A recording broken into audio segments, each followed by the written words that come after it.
செய்திகள். ஜனவரியில் அரசியல் கட்சி துவக்கப்படும் என ரஜினிகாந்த் அறிவிப்பு.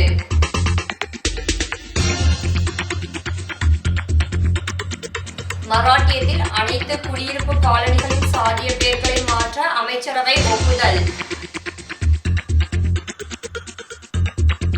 குடியிருப்பு பகுதிகளில் சாதிய பெயரை நீக்கும் மகாராஷ்டிரா அரசின் முடிவுக்கு திமுக தலைவர் மு க ஸ்டாலின் வரவேற்பு. உத்தரப்பிரதேசத்தில் 60 அடி ஆழமுடைய ஆழ்துளை கிணற்றில் விழுந்த 4 வயது சிறுவன் மரணம். வணக்கம். விரிவான செய்திகள். இந்தியாவில் கொரோனாவால் பாதிக்கப்பட்டோரின் மொத்த எண்ணிக்கை 95 லட்சத்தை தாண்டிய நிலையில் 89,73,000 பேர் குணமடைந்துள்ளனர். இந்தியாவில் கொரோனா வைரஸ் பரவல் வேகம் படிப்படியாக குறைந்து வருகிறது. கடந்த சில தினங்களாக புதிய பாதிப்பு 40,000க்கும் குறைவாகவே உள்ளது. அதே சமயம் நாடு முழுவதும் குணமடையும் எண்ணிக்கை தொடர்ந்து அதிகரித்து வருகிறது. இந்நிலையில் இன்று காலை மத்திய சுகாதார அமைச்சகம் வெளியிட்ட தகவலின்படி இந்தியாவில் கொரோனாவால் பாதிக்கப்பட்டவர்களின் மொத்த எண்ணிக்கை 95 லட்சத்தை தாண்டியது. மொத்த பாதிப்பு 95,34,965 உள்ளது. கடந்த 24 மணி நேரத்தில் 35,551 பேருக்கு கொரோனா தொற்று உறுதி செய்யப்பட்டுள்ளது. ஒரே நாளில் 526 பேர் மரணமடைந்துள்ளனர். இதன் மூலம் கொரோனா வைரஸால் உயிரிழந்தவர்களின் மொத்த எண்ணிக்கை 1,38,648 உயர்ந்துள்ளது. கொரோனா பாதிப்பிலிருந்து குணமடைந்தவர்களின் எண்ணிக்கை 89,73,373 உயர்ந்துள்ளது. நேற்று மட்டும் 40,726 பேர் குணமடைந்துள்ளனர். நேற்றும் புதிய பாதிப்புகளை விட குணமடைந்தவர்கள் எண்ணிக்கை அதிகமாக உள்ளது. நாடு முழுவதிலும் உள்ள பல்வேறு மருத்துவமனைகளில் 4,22,943 பேர் சிகிச்சை பெற்று வருகின்றனர். உயிரிழப்பு 1.45% உள்ளது. குணமடையும் விகிதம் 94.11% உயர்ந்துள்ளது. நடிகர் ரஜினிகாந்த் தனது அரசியல் நிலைப்பாடு குறித்து ட்விட்டர் பக்கத்தில் பதிவிட்டுள்ளார். ரஜினி தனது மக்கள் மன்ற மாவட்ட செயலாளர்களுடன் கடந்த சில நாட்களுக்கு முன்பு ஆலோசனை நடத்தினார். ஆனால் அரசியல் கட்சி துவக்குவது குறித்த எந்த அறிவிப்பையும் வெளியிடாமல் மௌனமாக இருந்துவிட்டார். அறிவிப்பையும் வெளியிடவில்லை. விரைவில் முடிவு எடுப்பதாக தெரிவித்தார். இந்நிலையில் ரஜினிகாந்த் இன்று ட்விட்டர் பக்கத்தில் கூறிய போது, ஜனவரியில் கட்சி துவக்கம், டிசம்பர் 31 தேதி அறிவிப்பு, மாற்றுவோம், எல்லாத்தையும் மாற்றுவோம், இப்போ இல்லைன்னா எப்பவும் இல்லை. வரப்போகிற சட்டமன்ற தேர்தலில் மக்களுடைய பேர் ஆதரவுடன் வெற்றி பெற்று தமிழகத்தில் நேர்மையான, நாணயமான, வெளிப்படையான, ஊழலற்ற, ஜாதி மதச்சார்பற்ற ஆன்மீக அரசியல் உருவாகுவது நிச்சயம். அற்புதம், அதிசயம் நிகழும் என்று அவர் கூறியுள்ளார். விவசாயிகளை அடைக்க அரங்குகளை வழங்காததால் மத்திய அரசு தன் மீது கோபத்தில் இருப்பதாக டெல்லி முதலமைச்சர் கெஜ்ரிவால் தெரிவித்தார். டெல்லியில் போராட்டத்துக்காக நுழைந்திருக்கும் பஞ்சாப் மாநில விவசாயிகளை கைது செய்து அடைத்து வைப்பதற்காக டெல்லியில் உள்ள அரங்கங்களை கடந்த வாரம் மத்திய உள்துறை அமைச்சகம் கேட்டது. ஆனால் தங்கள் அரங்குகளை தற்காலிக சிறைகளாக மாற்றுவதற்கு அனுமதிக்க முடியாது என டெல்லி அரசு தெரிவித்தது. இதனால் மத்திய அரசு தன் மீது கோபத்தில் இருப்பதாக டெல்லி முதலமைச்சர் கெஜ்ரிவால் நேற்று செய்தியாளர்களிடம் தெரிவித்தார். இது தொடர்பாக அவர் கூறும்போது, டெல்லியில் உள்ள அரங்குகளை தற்காலிக சிறைகளாக மாற்றுவதற்கு கடந்த வாரம் டெல்லி ஆம் ஆத்மி அரசு மறுத்தது. எனவே மத்திய பாரதிய ஜனதா கட்சி அரசு என் மீது கோபத்தில் உள்ளது என்று கூறினார். இதை போல வேளாண் சட்டங்கள் தொடர்பாக தன் மீது பஞ்சாப் முதலமைச்சர் அமரீந்தர் சிங் குற்றம் சாட்டுவதையும் அவர் கடுமையாக விமர்சித்தார். அவர் கூறும்போது, கேப்டன் சாப் என் மீது குற்றம் சாட்டுவதுடன் பாரதிய ஜனதாவின் மொழியில் பேசுகிறார். வேளாண் சட்டங்களுக்காக என் மீது அவர் குற்றம் சாட்டுகிறார். இது போன்ற சிக்கலான நேரத்தில் கீழ்த்தரமான அரசியலில் ஈடுபடுவது ஏன்? இந்த சட்டங்களை தடுப்பதற்கு அமரீந்தர் சிங்குக்கு பல வாய்ப்புகள் இருந்தன. ஆனால் அவர் அதை மேற்கொள்ளவில்லை என்று தெரிவித்தார். நவீன இந்தியாவிற்கான அடித்தளத்தை அமைப்பதில் டாக்டர் ராஜேந்திர பிரசாத் வழங்கிய பங்களிப்புக்காக அவர் எப்போதும் நினைவு கூறப்படுவார் என்று புகழாரம் சூட்டியுள்ளனர். சுதந்திர இந்தியாவின் முதல் குடியரசுத் தலைவர் டாக்டர் ராஜேந்திர பிரசாத்தின் பிறந்தநாள் இன்று கொண்டாடப்பட்டது. இதையொட்டி குடியரசுத் தலைவர் ராம்நாத் கோவிந்த், பிரதமர் மோடி உள்ளிட்ட பல்வேறு தலைவர்கள் ராஜேந்திர பிரசாத்திற்கு மரியாதை செலுத்தினர். குடியரசுத் தலைவர் மாளிகையில் டாக்டர் ராஜேந்திர பிரசாத்தின் உருவப்படத்திற்கு குடியரசுத் தலைவர் ராம்நாத் கோவிந்த் மலர் மாலை அணிவித்து மரியாதை செலுத்தினார். டாக்டர் ராஜேந்திர பிரசாத்தின் எளிய வாழ்க்கை மற்றும் உயர்ந்த லட்சியங்கள் மக்களுக்கு எப்போதும் ஊக்கமளிப்பதாக பிரதமர் மோடி ட்விட்டரில் தெரிவித்துள்ளார். சுதந்திர போராட்டத்திற்கும் அரசியலமைப்பை உருவாக்குவதற்கும் டாக்டர் பிரசாத் ஈடு இணையற்ற பங்களிப்பை வழங்கியதாகவும் மோடி குறிப்பிட்டுள்ளார்.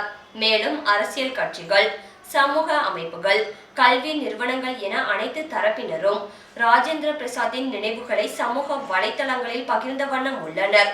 அவரது அரிய புகைப்படங்களையும் வெளியிட்டு அவரை நினைவு கூர்ந்து உள்ளனர். தேசத்தை கட்டி எழுப்புவதில் ராஜேந்திர பிரசாத் செய்த பங்களிப்பு எப்போதும் நினைவில் இருக்கும் என்றும், ஒரு சிறந்த சுதந்திர போராட்ட வீரரான அவர் நவீன இந்தியாவிற்கான அடித்தளத்தை அமைப்பதில் வழங்கிய பெரும் பங்களிப்பாக அவர் எப்போதும் நினைவு கூறப்படுவார் என்றும் புகழாரம் சூட்டியுள்ளனர். காங்கிரஸ் கட்சி தலைவர்களில் ஒருவரான டாக்டர் ராஜேந்திர பிரசாத் மகாத்மா காந்திக்கு மிகவும் நெருக்கமானவர். சுதந்திரத்திற்கு பிறகு இந்தியாவின் முதல் குடியரசுத் தலைவர் ஆனார். 1950 முதல் 1962 வரை குடியரசுத் தலைவராக இருந்தார். இருமுறை குடியரசுத் தலைவராக பதவிக்கு தேர்ந்தெடுக்கப்பட்ட ஒரே தலைவர் இவர் என்பது குறிப்பிடத்தக்கது. மராட்டியத்தில் வசிக்கும் குடியிருப்பு பகுதிகளில் அந்தந்த பகுதியில் வாழ்ந்து வரும் குறிப்பிட்ட சமூகத்தின் உறுப்பினர்களது பெயர்கள் சூட்டப்பட்டு உள்ளது. வளர்ந்து வரும் மராட்டிய மாநிலத்தின் ஒரு பகுதியாக இதனை மாற்ற அரசு முடிவு செய்துள்ளது. இது பற்றி மராட்டிய முதலமைச்சர் அலுவலகம் வெளியிட்டுள்ள செய்தியில், மகர்வாடா, பவுத்வாடா, மாங்வாடா, தோர்வாஸ்தி, பிராமன்வாடா, மாலிகள்ளி ஆகிய பெயர்கள் பொது இடங்களுக்கு சூட்டப்பட்டு உள்ளன என்று குறிப்பிட்டுள்ளது. இதற்கு பதிலாக சமதா நகர், பீம் நகர், ஜோதி நகர், சாஹு நகர் மற்றும் கிரந்தி நகர் என புதிய பெயர்கள் வழங்கப்படும். சமூக நல்லிணக்கம் மற்றும் தேசிய ஒற்றுமை ஆகியவை பேணப்பட இதுபோன்று நடவடிக்கைகள் எடுக்கப்படுகின்றன என தெரிவித்துள்ளார். இது பற்றி மராட்டிய அமைச்சரவையை சேர்ந்த அமைச்சர் அஸ்லாம் ஷேக் கூறும்போது, ஆங்கிலேய ஆட்சி காலத்தில் மக்களை பிரித்து ஆள்வதற்காக இது போன்ற சாதி அடிப்படையிலான பெயர்கள் காலனிகளுக்கு சூட்டப்பட்டன. அதனால் அவற்றுக்கு பதிலாக நாட்டுக்கு சேவையாற்றிய மக்களின் பெயர்கள் சூட்டப்படும் என கூறினார். இதன்படி மராட்டியத்தில் அனைத்து குடியிருப்பு காலனிகளின் சாதிய அடிப்படையிலான பெயர்களை மாற்றுவதற்கு அமைச்சரவை ஒப்புதல் வழங்கியுள்ளது. மராட்டியத்தில் குடியிருப்புகளுக்கு முன்பு இடப்பட்ட சாதி பெயர்களை நீக்கும் அம்மாநில அரசின் முடிவு முற்போக்கானது என திமுக தலைவர் மு.க. ஸ்டாலின் வரவேற்பு தெரிவித்துள்ளார். மராட்டிய மாநிலம் முழுமையும் சாதி ஏற்றத்தாழ்வுகளின் அடிப்படையிலான பெயர்களை தாங்கியுள்ள குடியிருப்புகள் அனைத்திற்கும் அப்பெயர்கள் நீக்கப்பட்டு புதிய பெயர்கள் சூட்டப்படும் என உத்தவ் தாக்கரே அறிவித்துள்ளதாக மு.க. ஸ்டாலின் குறிப்பிட்டுள்ளார். இந்த பெயர் மாற்ற முடிவினை இதயபூர்வமாக வரவேற்பு பாராட்டி மகிழ்வதாக மு.க. ஸ்டாலின் கூறியுள்ளார். மத்திய அரசு கொண்டு வந்துள்ள வேளாண் சட்டங்களுக்கு எதிராக டெல்லியில் விவசாயிகள் தொடர் போராட்டத்தில் ஈடுபட்டுள்ளனர். டெல்லி எல்லைகளிலும் விவசாயிகளின் போராட்டம் தீவிரமடைந்துள்ளது. நாடாளுமன்ற சிறப்பு கூட்டத்தை கூட்டி புதிய வேளாண் சட்டங்களை ரத்து செய்ய வேண்டும் என விவசாயிகள் வலியுறுத்தி வருகின்றனர். விவசாயிகளுக்கு ஆதரவாக நாடு முழுவதும் பல்வேறு இடங்களில் அரசியல் கட்சியினர் போராட்டம் நடத்தி வருகின்றனர். இந்நிலையில் டெல்லியில் போராட்டம் நடத்தும் பஞ்சாப் விவசாயிகளுக்கு ஆதரவாக கனடாவில் உள்ள இந்திய வம்சாவளியினர் கார் பேரணி நடத்தினர். பிரிட்டிஷ் கொலம்பியா மாநிலம் லோயர் மெயின்லாண்டில் சரே பகுதியில் இருந்து வான்கூவரில் உள்ள இந்திய துணை தூதரகம் வரை இந்த பேரணி நடைபெற்றது. இதில் நூற்றுக்கணக்கானோர் தங்கள் கார்கள் மற்றும் ட்ரக்குகளில் கோரிக்கை பதாகைகள் மற்றும் கனடா கொடிகளை கட்டியபடி சென்றனர். பிரிட்டிஷ் கொலம்பியாவில் உள்ள பலர் பஞ்சாப் மற்றும் ஹரியானா மாநில நெடுஞ்சாலைகளில் முகாமிட்டு போராட்டம் நடத்தி வரும் விவசாயிகளுடன் ஆழமான உறவுகளையும் தொடர்புகளையும் கொண்டிருப்பதாக போராட்டக்குழு ஒருங்கிணைப்பாளர்கள் தெரிவித்தனர். கனடாவில் உள்ள இந்தோ கனடிய சமூகத்தில் பலர் இந்தியாவின் பஞ்சாப் பிராந்தியத்தை பூர்வீகமாக கொண்டவர்கள் என்றும் கூறினர். டெல்லியில் போராட்டத்தில் ஈடுபட்டுள்ள விவசாயிகளுடன் மத்திய அரசு நேற்று முன்தினம் பேச்சுவார்த்தை நடத்தியது. இந்த பேச்சுவார்த்தையில் எந்த முடிவும் எட்டப்படவில்லை. மத்திய அரசு கொண்டு வந்த 3 வேளாண் சட்டங்களுக்கு எதிர்ப்பு தெரிவித்து விவசாயிகள் டெல்லி சலோ போராட்டத்தை கடந்த 7வது நாளாக தொடர்ந்து நடத்தி வருகின்றனர். டிசம்பர் 3ஆம் தேதி பேச்சுவார்த்தைக்கு வரும்படி மத்திய அரசு சார்பில் விவசாயிகளுக்கு அழைப்பு விடுக்கப்பட்டு இருந்தது. ஆனால் அந்த அழைப்பை விவசாயிகள் ஏற்க மறுத்ததை அடுத்து நேற்று பேச்சுவார்த்தைக்கு மத்திய அரசு அழைப்பு விடுத்தது. இந்த பேச்சுவார்த்தையில் பங்கேற்க முதலில் மறுத்த விவசாய குழு தலைவர்கள் பின்னர் பேச்சுவார்த்தையில் பங்கேற்பதாக அறிவித்தனர். மத்திய அரசு சார்பில் வேளாண் அமைச்சர் நரேந்திர சிங் தோமர் மற்றும் வர்த்தக கைத்தொழில் துறை அமைச்சர் பியூஷ் கோயல் ஆகியோர் பேச்சுவார்த்தையில் பங்கேற்றனர். விவசாயிகள் குழு தலைவர்கள் மத்திய அரசு இடையே மாலை 3:30 மணிக்கு பேச்சுவார்த்தை தொடங்கியது. சுமார் 3 மணி நேரம் பேச்சுவார்த்தை நடைபெற்றும் எந்தவிதமான முடிவும் எட்டப்படவில்லை. இதனால் போராட்டம் தொடரும் என விவசாயிகள் குழு அறிவித்து உள்ளது. அதே வேளையில் சில விஷயங்களில் ஒருமித்த கருத்து எட்டப்பட்டதாகவும் நாளை மீண்டும் பேச்சுவார்த்தை தொடரும் எனவும் தெரிவிக்கப்பட்டது. இந்த நிலையில் 3 வேளாண் சட்டங்களையும் மத்திய அரசு நீக்க செய்ய வேண்டும். இதற்கென அவசர சட்டத்தை கொண்டு வர 10 நிமிடங்களே தேவைப்படும். நீக்க செய்யவில்லை எனில் போராட்டம் தொடரும் என விவசாய குழுக்கள் தெரிவித்துள்ளன. அறுவடையை முடித்துள்ள பஞ்சாப், ஹரியானா விவசாயிகள் 4 மாதத்திற்கு தேவையான அனைத்து அத்தியாவசிய பொருட்களையும் வைத்துக்கொண்டு போராட்டத்தில் ஈடுபட்டு உள்ளனர். ஒரு முடிவு வரும் வரை போராட்டத்தை கைவிட மாட்டோம் என தெரிவித்துள்ளனர். மேலும் வருகிற 5ஆம் தேதி மோடி அரசுக்கு எதிராகவும் கார்ப்பரேட் நிறுவனங்களுக்கு எதிராகவும் கொடும்பாவி எரிப்பு போராட்டத்திற்கு அழைப்பு விடுத்துள்ளோம் என தெரிவித்துள்ளனர். நாடு முழுவதும் சமையல் எரிவாயு விலை சர்வதேச சந்தையில் கச்சா எண்ணெயின் விலைக்கு ஏற்ப ஒவ்வொரு மாதமும் 1ஆம் தேதி விலை மாற்றியமைக்கப்பட்டு வருகிறது. இந்த நிலையில் வீட்டு உபயோக சமையல் எரிவாயு சிலிண்டரின் விலை 50 ரூபாய் அதிகரிக்கப்பட்டுள்ளது. இந்த விலை மாற்றமானது சர்வதேச சந்தையில் கச்சா எண்ணெய் விலை, அமெரிக்க டாலருக்கு நிகரான இந்திய ரூபாயின் மதிப்பு ஆகியவற்றை பொறுத்து அமையும்.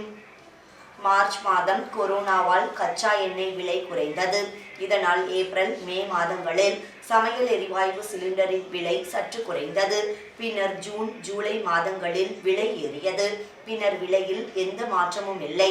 இந்நிலையில் தற்போது டிசம்பர் மாதத்திற்கான வீட்டு உபயோக சமையல் எரிவாயு சிலிண்டரின் விலையில் மாற்றம் செய்யப்பட்டுள்ளது. அதன்படி வீட்டு உபயோக சமையல் எரிவாயு சிலிண்டரின் விலை 50 ரூபாய் அதிகரிக்கப்பட்டுள்ளது.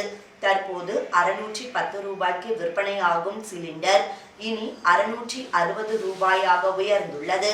அதே போல 19 கிலோ எடை கொண்ட வணிக பயன்பாட்டுக்கான எரிவாயு சிலிண்டர் விலையும் 56 ரூபாய் 50 காசுகள் உயர்ந்துள்ளது.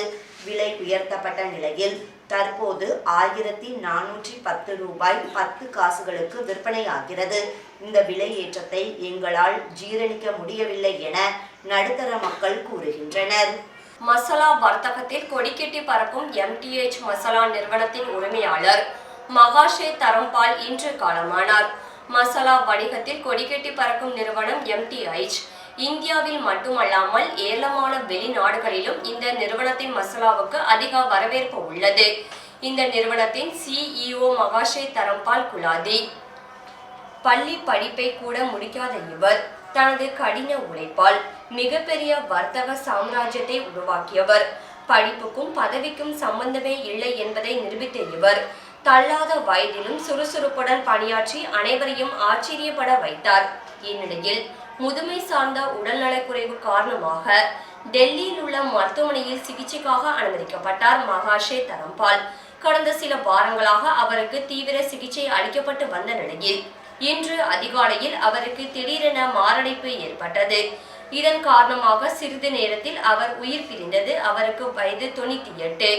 அவரது மறைவுக்கு டெல்லி முதல்வர் அரவிந்த் கெஜ்ரிவால், துணை முதல்வர் மணிஷ் சிசோடியா மற்றும் பல்வேறு வர்த்தக சங்க தலைவர்கள் இரங்கல் தெரிவித்துள்ளனர். அனைவருக்கும் உத்வேகம் அளிக்கும் ஆளுமை கொண்ட தரம்பால் தனது வாழ்க்கையை சமுதாயத்திற்காக அர்ப்பணித்ததாக கெஜ்ரிவால் தனது இரங்கல் செய்தியில் குறிப்பிட்டுள்ளார். பீகார் மாநிலத்திலிருந்து மாநிலங்களவை இடைத்தேர்தலுக்கு சுஷில்குமார் மோடி வேட்புமனு தாக்கல் செய்துள்ளார். பீகார் மாநிலத்தை சேர்ந்த முன்னாள் மத்திய அமைச்சர் ராம்விலாஸ் பாஸ்வான் மறைவால் அம்மாநிலத்தில் இருந்து மாநிலங்களவைக்கான ஒரு இடம் காலியானது. இந்நிலையில் அந்த இடத்துக்கான இடைத்தேர்தலில் பீகார் மாநிலத்தில் இருந்து தேசிய ஜனநாயக கூட்டணி வேட்பாளராக பாரதிய ஜனதா கட்சி மூத்த தலைவரும் முன்னாள் துணை முதலமைச்சருமான சுஷில்குமார் மோடி நேற்று வேட்புமனு தாக்கல் செய்தார். மாநிலங்களவை இடைத்தேர்தலுக்கு தேர்தல் அதிகாரியாக நியமிக்கப்பட்டுள்ள பாட்னா கோட்ட ஆணையர் சஞ்சய் அகர்வாலிடம் வேட்புமனு தாக்கல் செய்யப்பட்டது. அப்போது பீகார் முதலமைச்சர் நிதிஷ்குமார், துணை முதலமைச்சர்கள் தார் கிஷோர் பிரசாத், ரேணு தேவி, கால்நடை மற்றும் மீன்வளத்துறை அமைச்சர் முகேஷ் சகானி, பிற அமைச்சர்கள் மற்றும் தேசிய ஜனநாயக கூட்டணி தலைவர்கள் உடனிருந்தனர். பீகார் சட்டமன்றத்தில் தேசிய ஜனநாயக கூட்டணிக்கு 125 உறுப்பினர்கள் இருப்பதால் மாநிலங்களவைக்கு சுஷில்குமார் மோடி தேர்ந்தெடுக்கப்படுவது உறுதியாகிவிட்டது. உத்தரப்பிரதேச மாநிலம் மஹோபா மாவட்டத்தை சேர்ந்தவர் விவசாயி பகீரத் குஷ்வாஹா. இவருக்கு 2 மகள்களும் 4 வயதில் கணேந்திரா என்ற மகன் உள்ளனர். பகீரத் மனைவி மற்றும் குழந்தைகளுடன் தனது கோதுமை வயலுக்கு சென்று கொண்டிருந்தார். அங்கு தனது மகனை விளையாட விட்டுவிட்டு குடும்பத்தினர் அனைவரும் கோதுமை வயலில் வேலை செய்து கொண்டிருந்தனர். வேலையை முடித்துவிட்டு குடும்பத்தினர் அனைவரும் மதியம் 12 மணி அளவில் கோதுமை வயலில் இருந்து வெளியே வந்தனர். அப்போது வயலில் விளையாடி கொண்டிருந்த கணேந்திராவை காணவில்லை என்பதை உணர்ந்த குடும்பத்தினர் குழந்தையை தேடினர். அப்போது கோதுமை வயலில் மூடப்படாமல் இருந்த ஆழ்துளை கிணற்றில் குழந்தை கணேந்திரா தவறி விழுந்திருப்பதை கண்டு அதிர்ச்சி அடைந்தனர். உடனடியாக காவல்துறையினர் மற்றும் மீட்பு குழுவினருக்கு பகீரத் தகவல் கொடுத்தார். தகவல் அறிந்து சம்பவ இடத்திற்கு விரைந்து சென்ற காவல்துறையினர் ஆழ்துளை கிணற்றில் விழுந்த குழந்தையை மீட்கும் பணியில் தீவிரமாக ஈடுபட்டனர். ஆழ்துளை கிணறு 60 அடி ஆழம் கொண்டது எனவும் தற்போது குழந்தை 30 அடி ஆழத்தில் உள்ளது எனவும் மீட்பு படையினர் தெரிவித்தனர். 8 மணி நேரத்திற்கு மேலாக மீட்பு பணி தொடர்ந்து நடைபெற்ற நிலையில் குழந்தை மூச்சுவிட ஏதுவாக ஆக்சிஜன் வசதி ஏற்படுத்தப்பட்டது. மேலும் பிஸ்கட் மற்றும் பால் போன்ற உணவுப் பொருட்களும் குழந்தைக்கு கயிறு மூலம் அனுப்பப்பட்டது. மேலும் காவல்துறையினர், தீயணைப்பு படை வீரர்கள் மற்றும் தேசிய பேரிடர் மீட்பு படை வீரர்கள் புல்டோசர் வாகனங்களின் உதவியுடன் மண்ணை தோண்டி மீட்பு பணியில் தீவிரமாக ஈடுபட்டனர். ஏனேனும் முயற்சி பலனின்றி சிறுவன் பரிதாபமாக உயிரிழந்தான். திருட்டு புல்லட் வாகனங்களின் என்ஜின்கள் மூலம் சிறிய ரக கார்கள் மற்றும் ஹெலிகாப்டர்களை உருவாக்கி ஹிந்துஸ்தான் கல்லூரி, டெல்லி ஐஐடி, கான்பூர் ஐஐடி உள்பட பல்வேறு கல்லூரிகளில் படிக்கும் பொறியியல் மாணவர்களுக்கு சிறிய ரக கார், சிறிய ரக ஹெலிகாப்டர் உள்ளிட்டவற்றை செய்து கொடுத்து லட்சக்கணக்கில் சம்பாதித்த ஏரோநாட்டிக்கல் பொறியாளர் ஒருவர் காவல்துறையினரிடம் சிக்கினார். வாட்ஸ்அப் குழு அமைத்து புல்லட் வாகனங்களை குறிவைத்து திருடிய கும்பல் சிக்கியதன் பின்னணியை விவரிக்கிறது இந்த செய்தி தொகுப்பு. சென்னையில் புல்லட் வாகனங்களை மட்டும் வாட்ஸ்அப் குழு அமைத்து திருடி கிழக்கு கடற்கரை சாலை வழியாக தென் மாவட்டங்களுக்கு கடத்தி விற்ற 9 பேர் கொண்ட கும்பலை கிழக்கு மண்டல இணை ஆணையர் சுதாகர் தலைமையிலான தனிப்படை காவல்துறையினர் கண்காணித்து பிடித்து 29 புல்லட் வாகனங்களை பறிமுதல் செய்தனர். இதேபோன்று சென்னையில் தொடர் புல்லட் திருட்டில் ஈடுபட்ட தூத்துக்குடியை சேர்ந்த சுல்தான் லியாகத் அலி, மணலியை சேர்ந்த பாஸ்கர், புதுப்பேட்டையை சேர்ந்த இஸ்மாயில் ஆகியோரை கைது செய்த காவல்துறையினர் அவர்களிடமிருந்து 10 புல்லட்டுகள், 6 உயர் ரக இருசக்கர வாகனங்கள் மற்றும் ஒரு காரையும் மீட்டுள்ளனர். இதில் இஸ்மாயில் திருடப்பட்ட புல்லட் வாகனங்களை உதிரி பாகங்களாக பிரித்து கொடுத்து வந்துள்ளார். கைதானவர்களிடம் நடத்தப்பட்ட விசாரணையில் திருடப்பட்ட இருசக்கர வாகனங்களின் என்ஜின் உள்ளிட்ட உதிரி பாகங்களை கோட்டூர்புரத்தை சேர்ந்த சோகன்குமார் என்பவரிடம் விற்றது தெரிய வந்தது. இதையடுத்து காவல்துறையினர் சோகன்குமாரை கைது செய்து விசாரணை மேற்கொண்டனர். தனியார் பொறியியல் கல்லூரியில் ஏரோநாட்டிக்கல் பொறியியல் படித்துவிட்டு கொட்டிவாக்கம் பகுதியில் நிறுவனம் ஒன்றை நடத்தி வந்த சோகன்குமார் ரேயான் சிக்னேச்சர் என்ற வலைதளத்தில் தான் தயார் செய்த ப்ராஜெக்டுகளை விளம்பரம் செய்ததோடு தனது நிறுவனத்தின் மூலம் பொறியியல் பட்டதாரி மாணவர்களுக்கு பல்வேறு ப்ராஜெக்டுகளையும் செய்து கொடுத்துள்ளார்.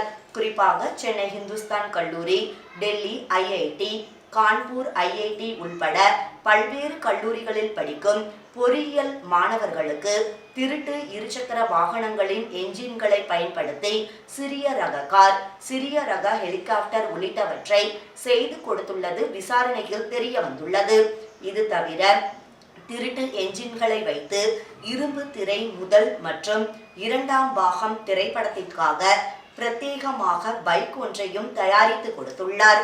விசாகப்பட்டினம், ஆந்திரா உள்ளிட்ட பகுதிகளில் பைக் ரேஸில் ஈடுபடும் நபர்களுக்கு புது விதமாக பைக்கை வடிவமைத்து கொடுத்ததோடு திருடிய இருசக்கர வாகனத்தில் என்ஜின்களை எடுத்துவிட்டு வேறொரு என்ஜினை பொருத்தி ஹைதராபாத், கேரளா, ஆந்திரா உள்ளிட்ட பகுதிகளில் குறைந்த விலைக்கு விற்று வந்ததும் விசாரணையில் கண்டுபிடிக்கப்பட்டுள்ளது.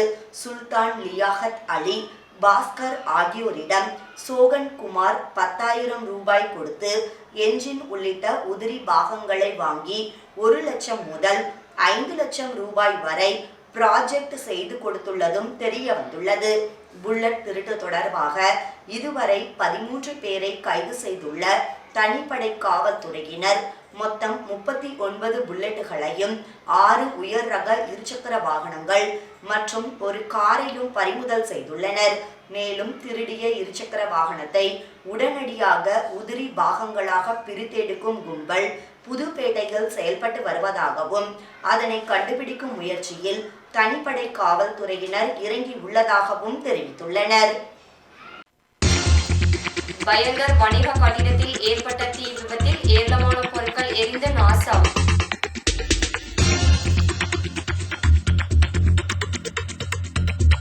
கல்யாணில் விதியை மீறிய வாகன ஓட்டிகளிடம் அபராதம் வசூலிப்பு.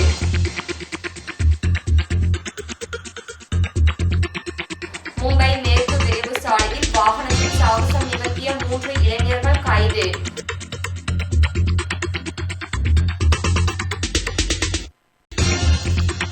பந்தாராவில் அழுகிய நிலையில் இளைஞன் சடலம் மீட்பு.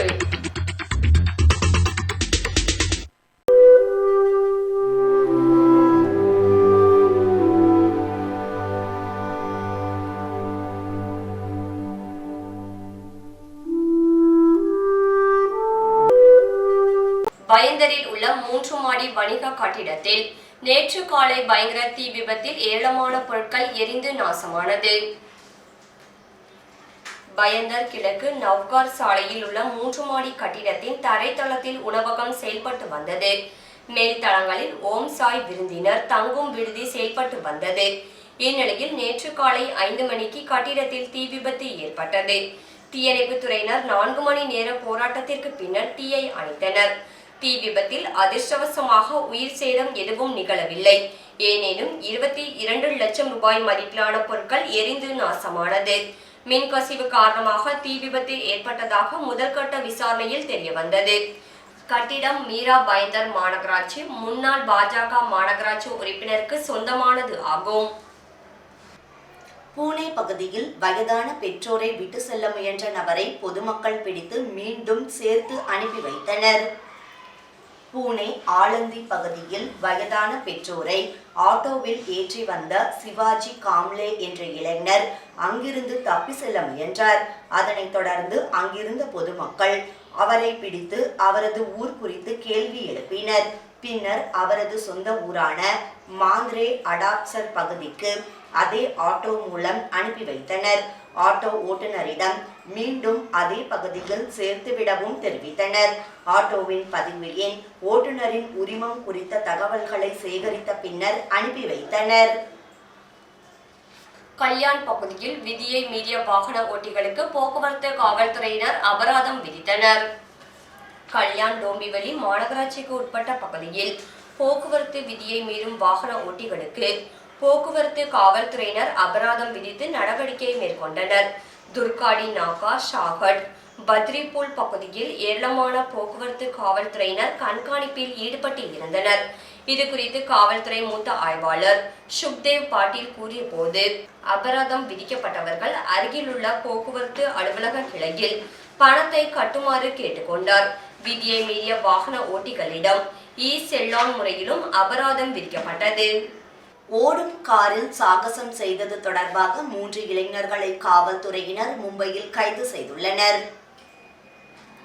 மும்பை மேற்கு விரைவு சாலையில் மது போதையில் காரில் சென்ற இளைஞர்கள் ஓடும் காரில் சாகச செயலில் ஈடுபட்டனர்.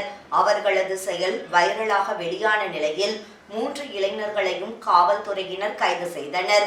சஹாரா உரன் பாலம் அருகில் நேற்று முன்தினம் இரவு 1:25 மணிக்கு இச்சம்பவம் நிகழ்ந்துள்ளது. கார் பதிவு எண் மூலம் விசாரணை மேற்கொண்ட காவல்துறையினர் காந்திவிழி தாக்கூர் குடியிருப்பு பகுதியை கொண்ட முகவரியில் தொடர்பு கொண்டு கைது நடவடிக்கை மேற்கொண்டனர். இளைஞர்கள் காந்திவிழி முதல் பாந்த்ரா வரை நடத்திய பயணத்தில் சாகச முயற்சி மேற்கொண்டுள்ளனர். பண்டாரா நவேகாவ் பகுதியில் இளைஞரின் சடலம் ஒன்று அழுகிய நிலையில் மீட்கப்பட்டது தொடர்பாக காவல்துறையினர் விசாரணை நடத்தி வருகின்றனர்.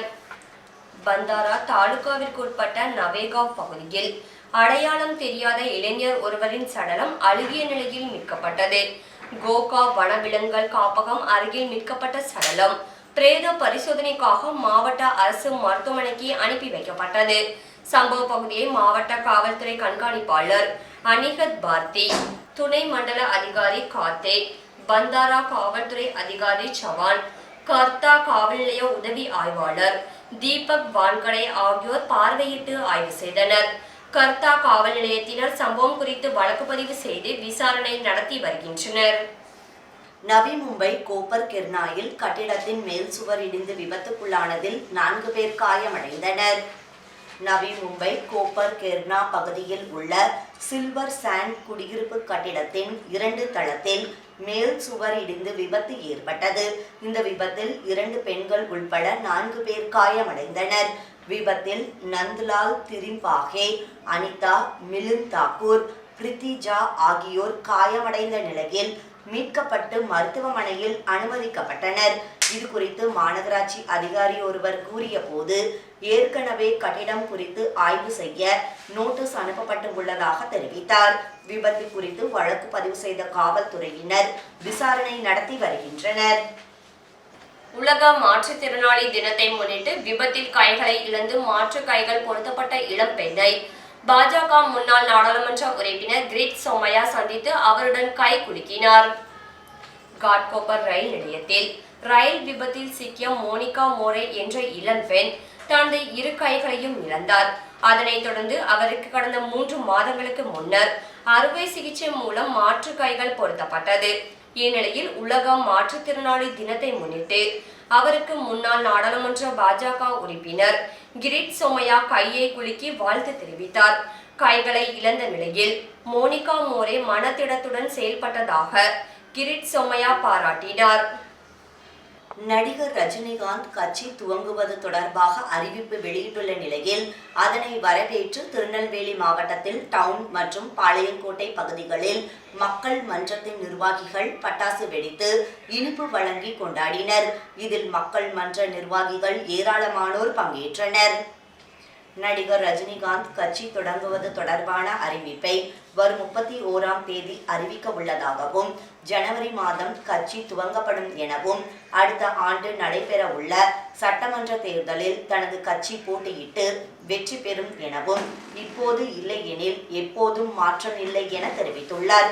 இந்த நிலையில் இதனை வரவேற்று மக்கள் மன்றத்தினர் திருநெல்வேலி மாவட்டத்தில் டவுன் மற்றும் பாளையங்கோட்டை பகுதிகளில் மக்கள் மன்றத்தின் மாவட்ட நிர்வாகிகள் தலைமையில் பட்டாசு வெடித்து இனிப்பு வழங்கி உற்சாகமாக கொண்டாடினர். மக்கள் மன்றத்தின் நிர்வாகிகள் ரஜினி வாழ்க என்ற கோஷத்துடன் உற்சாகமாக இந்த நிகழ்வில் கலந்து கொண்டனர். இது குறித்து மக்கள் மன்ற நெல்லை மாவட்ட இணை செயலாளர் பாலகிருஷ்ணன் கூறும்போது, தமிழக மக்களுக்கு இன்றுதான் தீபாவளி. நிச்சயமாக தலைவர் ரஜினிகாந்த் தலைமையில் நல்லாட்சி அமையும் என்று தெரிவித்தார். இதனிடையே ரஜினி அரசியல் வருகை குறித்த அறிவிப்பை பொதுமக்கள் வரவேற்றுள்ளனர். தற்போதுள்ள அரசியல் சூழ்நிலையில் மாற்றம் தேவைப்படுகிறது. மற்ற அரசியல் கட்சிகளை ரஜினி வருகை பாதிக்குமா என்பது தெரியவில்லை. தற்போது வரை தமிழக மக்களுக்கு ரஜினி நல்லதே செய்துள்ளார். அவர் மீது நம்பிக்கை உள்ளது. மாற்றம் என்பது அவசியம் என்று தெரிவித்தனர். அவரது திரைப்படங்களில் கிராமப்புற ஏழை எளிய மக்களுக்கு நன்மை செய்வது போலவே நிஜத்திலும் நன்மை செய்வார் என நம்புகிறோம் என்று தெரிவிக்கின்றனர். பொதுவாக மக்கள் மத்தியில் ரஜினி அரசியல் வருகை வரவேற்பை பெற்றுள்ளது. மீண்டும் இன்றைய முக்கிய செய்திகள். ஜனவரியில் அரசியல் கட்சி துவக்கப்படும் என ரஜினிகாந்த் அறிவிப்பு.